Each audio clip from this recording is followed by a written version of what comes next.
आज मैं सुबह सवेरे जल्दी 4 बजे उठ गई थी। तो उठ जाने के बाद मैंने जो है अभी मैं जो ये बुक थी नाना क्लासेस की, इस समय ना जो जून माह का करंट अफेयर्स पढ़ रही थी और बहुत अच्छे से मैंने जून माह के करंट अफेयर्स को बहुत अच्छे से पढ़ा। वो जून माह के करंट अफेयर्स में बहुत सारी चीज़ें ऐसी हैं जो वेरी वेरी इम्पोर्टेंट हैं। और देखो एग्ज़ाम में कहाँ से क्वेश्चन आ जाए तो हमें डीपली देखना ही होता है। और मुझे बहुत अच्छा लगा कि मेरा जून वाला मंथ बहुत अच्छे से कवर हो चुका है। और मतलब आज थोड़े 4 के समथिंग मतलब 5-10 मिनट ज़्यादा ही हो गई थी मेरे को उठने में। मेरी आंख दर्द कर रही थी आज सुबह से। फिर मैंने उसको बस टॉपिक जैसे तैसे भी करके कंप्लीट किया। पूरा अच्छे से रिवाइज करना था। अब टाइम भी नहीं बचा है कि हम 1-2 दिन रेस्ट कर ले, आराम कर ले, फिर पढ़ लें, क्योंकि एक एक दिन हमारा बेहद ज़्यादा कीमती है। तो उसके बाद मैंने चाय पीने के बाद फिर मैं चली गई थी नहाने को। और आज ही छोटा मोटा है, फिर मैं चली गई थी नहाने और मैं बाथरूम में नल आ रही थी तो मैं नल में जो है गर्म पानी आता है, मैं इसी से नहा लेती हूँ। कोई गर्म नहीं करती क्योंकि इसी में बहुत बढ़िया वाला गर्म पानी आता है तो मैं इससे नहा लेती हूँ। बहुत अच्छा लगता है, बाद में ज़्यादा सर्दी भी नहीं लगती है। तो मैं आ गई थी बाथरूम में नहाने के लिए और मैं नहा कर आ चुकी थी। और मैंने आज सिर भी धोया था और आज बहुत ज़्यादा ठंड थी, बहुत ज़्यादा सर्दी लग रही थी, फिर भी मैंने सिर धोया था। क्योंकि आज क्या है आपको सबको पता होगा, आज है माघ कृष्ण चतुर्थी, चौथ माता जी का मेला और व्रत है। आज आपका भी होगा, अगर किसी का हो तो कमेंट में भेजना। और हमारे यहाँ पर तो चौथ माता जी का जो मंदिर है बरवाड़ा में, वो हमारे यहाँ बहुत पास में है। यहाँ से करीब 10-15 किलोमीटर ही पड़ता है, बहुत पास में ही हमारे यहाँ। तो पहले वाली जो आई थी ना कार्तिक महीने वाली, उस पर मैं गई थी, मैं और मम्मी ये सब गए थे वहाँ पर। बहुत अच्छा एंजॉय किया हमने, बहुत अच्छा लगा। माता जी के ढूंढने गए थे, बहुत ज़्यादा भीड़ थी, बहुत मतलब 3 घंटे में नंबर आया था हमारा, बहुत ज़्यादा भीड़ थी सच में। तो आज तो हम नहीं जाएंगे, अभी तो एग्जाम्स हैं। और फिर मैं आ गई थी नहा धोकर यहाँ पर सूर्य देव को जल चढ़ाने के लिए।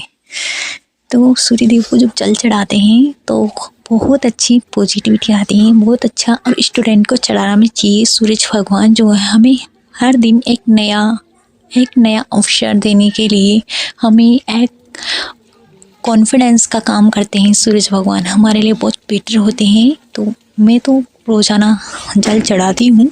सबकी अपनी अपनी शैली होती है, जीने की कला होती है, किसी को सबका अपना अपना विश्वास कॉन्फिडेंस सब होता है। तो मेरे को तो अच्छा लगता है जल चढ़ाना। और मेरी ये डेली रूटीन में आ गए हैं ये चीज़ें, तो मुझे इनको करने में कोई भी दिक्कत नहीं होती, कोई भी मेरे को ना ज़्यादा मतलब जोर नहीं आता कि क्या, क्योंकि जो चीज़ डेली रूटीन में आ जाती ना उसको करने में बहुत ईजी लगता है। देखो आज का मौसम कुछ ऐसा था, बहुत ज़्यादा कोहरा छाया हुआ था, पर्वत नहीं दिख रहे थे, हमारे पास में ही पर्वत हैं तो दिखते हैं, पर आज नहीं दिख रहे थे। और मैं आ गई थी, फिर शिव जी के मंदिर गई थी मैं। वहाँ से शिव जी के मंदिर से आने के जस्ट बाद फिर मैंने की थी पढ़ाई। और पढ़ाई में मैंने ना जो आज जनजाति आंदोलन को कवर किया था, जनजाति आंदोलन को कवर करने के बाद फिर चौहान का जो इतिहास राजवंश है उसको अच्छे से कंप्लीट किया था। पहले तो मैंने चौहान की थ्योरी पढ़ी, फिर उसके PYQ लगाई, फिर जनजाति की थ्योरी पढ़ी, फिर उसके PYQ लगाई। बहुत अच्छे से समझ में आ गई थी। सारे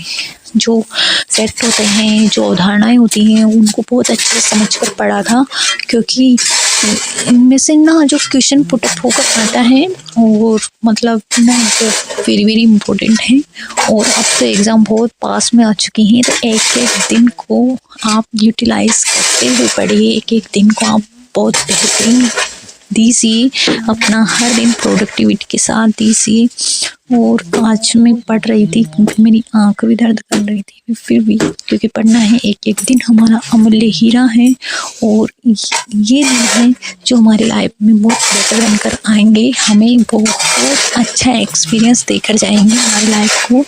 तो हमें तो करना ही है, तो हर दिन को हमें परफेक्ट बनाना है और अपनी लाइफ में कुछ ऐसा तो करना है जो आज तक नहीं किया वो अब करना है। और अपने देखो मेरी आँख बहुत ज़्यादा दर्द कर रही थी, फिर भी मैं ना पढ़ाई कर रही थी।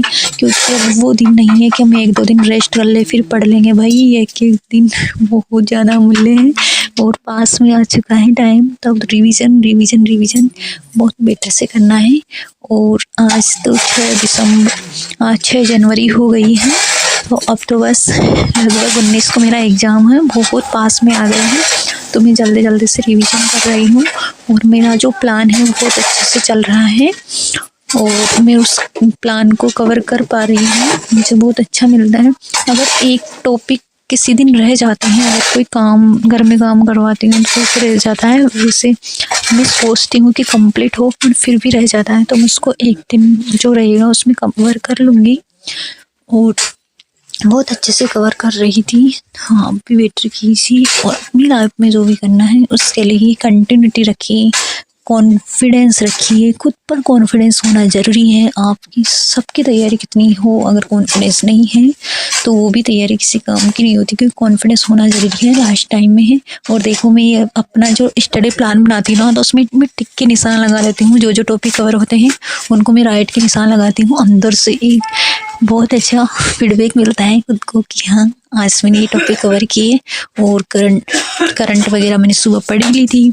और मैंने 4 जनवरी को जो है लक्ष्य क्लासेज वाला वो था टेस्ट दिया था हिंदी से, तो मेरे 109 क्वेश्चन ही राइट हुए थे। अगर किसी ने दिया है तो बताना प्लीज़ आपके कितने राइट हुए। मेरे 109 क्वेश्चन ही राइट हुए थे। फिर मैंने राज्य निर्वाचन आयोग है उसको मैंने PRP से PYQ लगाए थे। और पॉलिटिकल तो ना ऐसा सब्जेक्ट है कि इसमें तो ना PYQ लगा लेंगे ना तो उससे ही मतलब कौन से इम्पोर्टेंट फैक्ट होते हैं उनको याद करना ही बहुत अच्छा रहेगा, क्योंकि पॉलिटी में ना जो कभी कभी बहुत ज़्यादा डीपली मैटर पूछ लिया जाता है, तो PYQ से मतलब बहुत अच्छा लगता है, पता भी चल जाता है कि ये क्वेश्चन इम्पोर्टेंट है, यहाँ से पूछे गए हैं और एक ही क्वेश्चन को कितनी बार पूछा गया है। तो पॉलिटिकल को ज़्यादा PYQ पर ज़्यादा फोकस करती हूँ कि अगर आप पॉलिटिकल पढ़ रहे हो तो ज़्यादातर PYQ लगाइए तो आपको पता चल जाएगा। और ना आज तो बहुत ज़्यादा मौसम खराब है, सर्दी भी बहुत ज़्यादा थी, फिर भी पढ़ना तो है और अपना टॉपिक तो कवर करना है, तो मैंने तो इन सब चीज़ों को अच्छे से कवर किया था। और फिर मैं चली गई थी घर का काम करवाने। एक तो यहाँ पर हमारे जो कमरे हैं उनको यहाँ पर सोड़न कर रहे हैं, मतलब पक्का कर रहे हैं, फिर उसके बाद ईंटों का काम चलेगा। तो मैं यहाँ पर मम्मी देख के जा रही थी, मैं तो बस सिर्फ उचाने का काम कर रही थी। फिर यहाँ पर मैंने भैया थक गए थे तो मैं यहाँ पर गट्टी भर रही थी, मम्मी ले जा रही थी।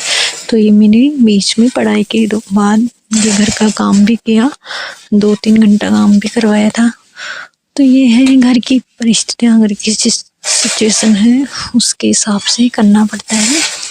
तो थैंक यू सो मच, मिलते हैं नेक्स्ट व्लॉग में। Thank you, bye bye.